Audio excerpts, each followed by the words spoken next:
Hello everyone and welcome back to JB's Total Gaming, where today I'm going to be doing the first in a new series of videos on miniatures gaming.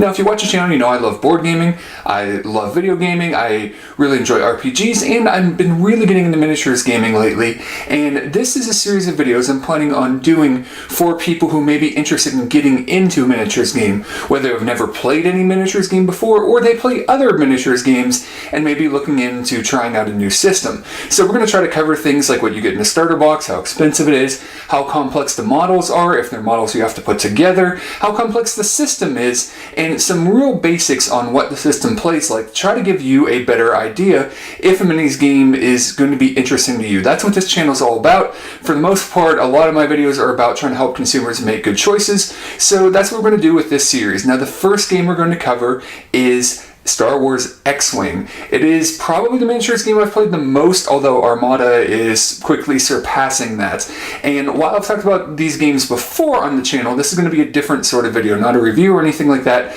just something to help give you a better idea if this sort of miniatures game may be right for you, whether you're an expert miniatures game looking for something else or completely new to miniatures. But let's get right down to it, what you get in the starter box, and some basics of how the gameplay works. Not an overview or anything of all the systems, but the basics of it to try to give you a good idea if it's something that would interest you. Alright, first off, let's talk about what you're going to get in the core set. And you're going to have basically a big enough battle to do this, one X-Wing versus two TIE Fighters. Now you may say that's not a lot of miniatures for a starter set. However, this is reasonably priced in my opinion. The MSRP on the starter set is $40, and most online realtors you can find it for a little bit less than that. Now there's going to be other things in the starter set I don't have one to show you. It's been a long time since I opened my starter set, and actually the newest starter set is slightly different than the older one. The ships are modeled based on the Force Awakens ships as opposed to the older style that we have here, but functionally it's the same game. Now the basics of this, you're going to get a bunch of pilot cards, you're going to get upgrade cards, you're going to get a bunch of tokens, and these three ships. Now they're interesting in that these tiles are two-sided because the type of pilot that you have is going to matter for the game, and each one's going to come with a card. Now there are going to be generic cards in the game, and then there are going to be named pilots, and obviously you can't have two of the same named pilot because there's only one Luke Skywalker. There is another Skywalker, but not another Luke Skywalker. And the cards show you all the things you need to know, attack and movement and all of that. But like I said, we're not going to get too much into the game. It shows you what sort of upgrade cards you can have. So this is a game that, like many miniatures game, works on the point system. You can see there's a point value in a card, and actually this upgrade card doesn't even potentially go on with this ship, but so we just have an example of an upgrade card that can give you special abilities, extra weapons, things like torpedoes and things like that you can shoot. So there's a lot of variability in that, but at the same time it's not overly complex. Basically, when you build an army, you pick the pilots you want, the upgrades you want. There aren't really any special rules other than you have to have people from the same faction. There are actually 3 factions in the game. That is important. In the starter set, obviously you get Rebel pilots and Imperial pilots, but there is a Scum and Villainy set that has like a lot of bounty hunters and things like that. There are a lot of individual models that you can buy, and there are some sets of models you can buy as well, and there are bigger ships you can buy as well, things like Epic, which we'll get into a little bit later. I don't actually have any to show you, but I have played Epic. It's pretty cool. But the basics of the game are pretty simple, and the models are pretty simple. You don't have to assemble anything. So if we can actually zoom in a little bit, or even just show you up close the quality of the models here. So they come pre-painted, and overall they're a pretty good job. Now there are people out there I know that do custom paint jobs on these things, that add things to them, make their models look unique. But if you're someone who isn't interested in the modeling aspect of playing a miniatures game, you don't have to put these together, and they are pre-painted, and they're pretty decently pre-painted, especially for someone like me who hasn't really done anything like that, so thinks that they are just fine as far as I'm concerned. So we'll zoom out a little bit and just give you an idea of how the game plays, because it is a pretty simple game. Basically, on a turn, everybody's going to determine how their ship is going to move, and they're going to do this on this little secret dial here. And there are green maneuvers that let you get rid of stress, there are white maneuvers that are normal maneuvers, different types of turns that you can do, and there are even red maneuvers which give you stress. Now, if you're already stressed out, you can't do one of these, and if you get stressed on your turn, you can't do an action. So basically you move, everyone does their planning, and then you go in pilot order, move, and then you go in pilot order and attack, except you do that a little bit differently. So just super basics of the game. In this example, we have two different TIE fighter pilots here that have a pilot ability of 4 and one that has an 8. So the interesting thing is the lower pilot skill is always going to move first. Now the thing is both players would have selected at the start of a round basically what their ships are going to do, and whenever you do a movement, you find the appropriate template. So there are forward moving templates, there are turning templates at sharp and light angles. So for example, if this TIE fighter were to move up to here with its template, in this case both these pilots have an 8, the Empire would go first, and then let's say that Luke here was smart enough that he used his 4 turnaround template. So when it came his turn to move, he would reveal it, and then he would basically put it between these prongs, and he would fly in excellent position to be able to attack this TIE fighter. He would be stressed because of that, wouldn't be able to do an action. Basically, normally if you can do an action, you can pick things like evades that help you take less damage, focus that lets you reroll dice, or target locks that, or actually target locks that let you reroll dice. Focus gives you hits on focus on the dice, and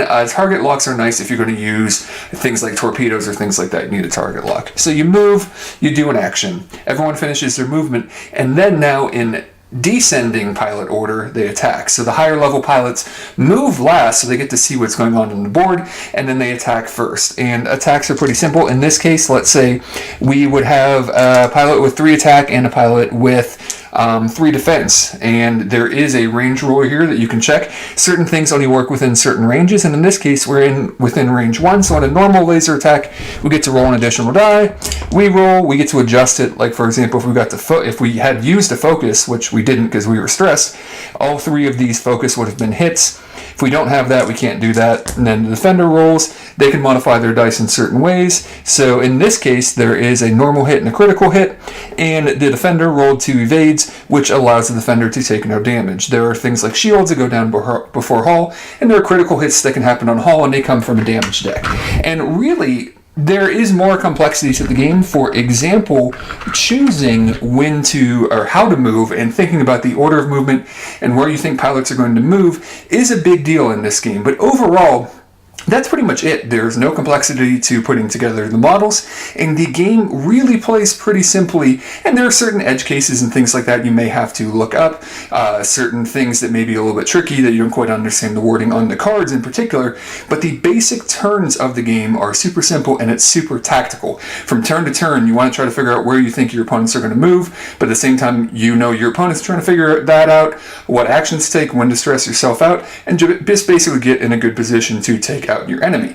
This game can have rules in order to do more complex things, and there are things that normally when you play the game you would have things like these 2-dimensional terrain pieces out on the board that can do damage to you if you run into them, or things like that, which is something else to bear in mind. But overall, it's a pretty simplistic game round, and a pretty simplistic game as far as miniature games go. Now, just to give you one more example of a model here, so here you can see a TIE fighter that we were using earlier, and then here you can see the Millennium Falcon. Well, it doesn't have to be the Millennium Falcon. It can be just normal YT 1300 freighter, is it? I might be wrong about that, forgive me, it was off the top of my head, Star Wars fans. And it's even got this cool thing where the radar can move and stuff like that, although it is something that can potentially break. So there are these kind of mid-sized models that you can use in the game, and it's kind of neat too. If you look down at the track here, it has a regular kind of forward arc like you might have and stuff, but it also has this 360 arc. Basically, the turrets on it, the main laser can fire anywhere around the ship. You don't have to worry about firing arcs, but if you're firing things like torpedoes or things like that, then you're going to have to worry about that front arc as well. Now, there are even bigger models, like really big models, and the thing about when you play this game, you also don't need a lot of things. The terrain pieces are already in the game, you can do custom terrain, but in general, the only thing you're really going going to potentially want to get, now there are a lot of things you may want to get, but a 3x3 playmat, which is a pretty common thing you can find a lot of places at your local gaming store or online, because this game is traditionally played on a 3x3 area. However, if you play Epic X-Wing, which uses some of these really big ships, the transport ship, the Corellian Corvette or something like that, ships that actually have two different cards, the front or back can be taken out, they act separately, and much larger point battles, you would play with two of these on a 6x6 mat. So while you can do custom terrain and things like that, it's really something you don't have to invest a lot in. You don't even need one of these play mats. You can just mark out a 3x3 area. I like them because they add a little bit of atmosphere. There is that being able to press down on them, being able to pick up models easier and things like that, but it isn't necessary. So this is also a game you don't have to do a lot of extra investment in. The measuring tools and the templates and all that are included. You can get acrylic ones and things like that, but it doesn't have to be a huge investment, but it can be if you want to get into things like Epic X-Wing with the huge models, or just have a lot of models, or have big armies for all three factions available.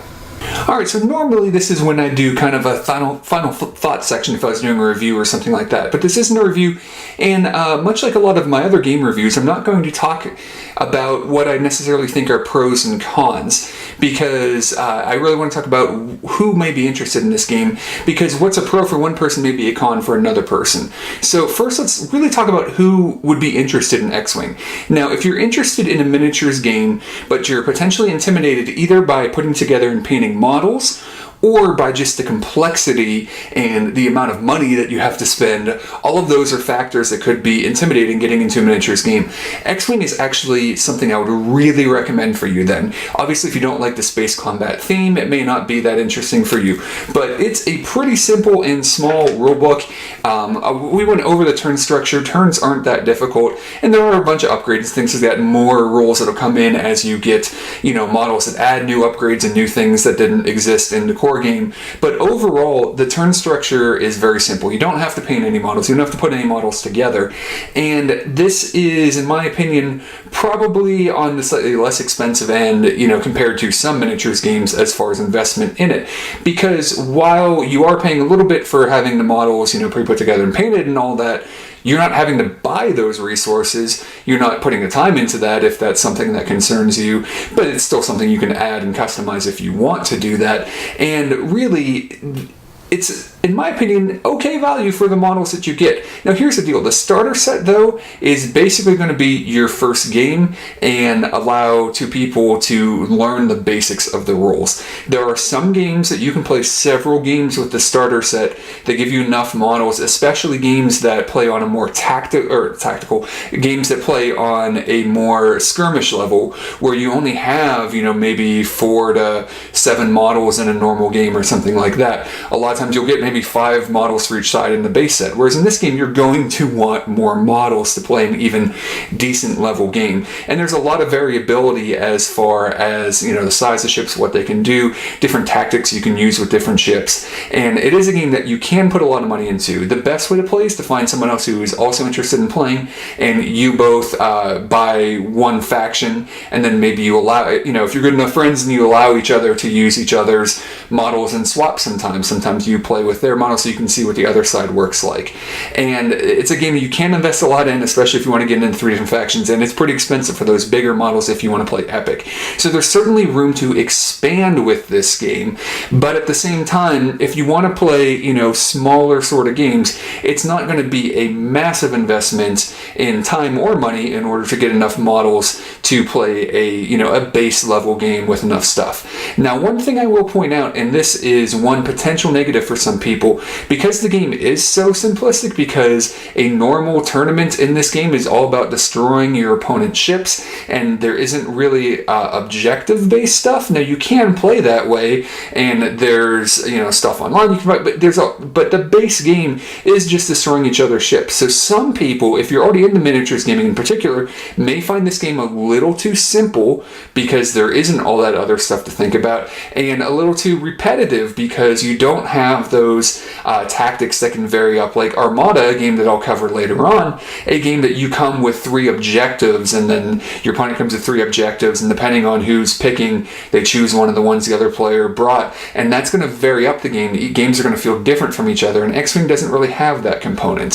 So one nice thing about X-Wing is that you do have a pretty big player base. Obviously, Warhammer's the big one, but X-Wing is pretty big as far as player bases go. So if you get into this and have a local gaming store, there may already be tournaments and leagues and things like that going, and if there isn't, you may be able to get one started up. So X-Wing is a very accessible game, highly recommended to people who want to ease themselves into the miniatures gaming experience. Maybe a little too simplistic for people who have played more complex games, maybe a little bit too repetitive. It is a game I think you can enjoy for a long time if you really like that core gameplay loop, the simplicity of the turns and trying to blow up your opponents, but it does not have a lot of variability. And if you're someone who wants to put together those models, like I said, you can custom do these some, but you already have the paint job there, which can make it a little bit more difficult for you. So overall, X-Wing is a game I like a lot. It's a game I've played a lot of, and it has been kind of a gateway game, if you will, into miniatures gaming for me, and I think it could be for a lot of people potentially.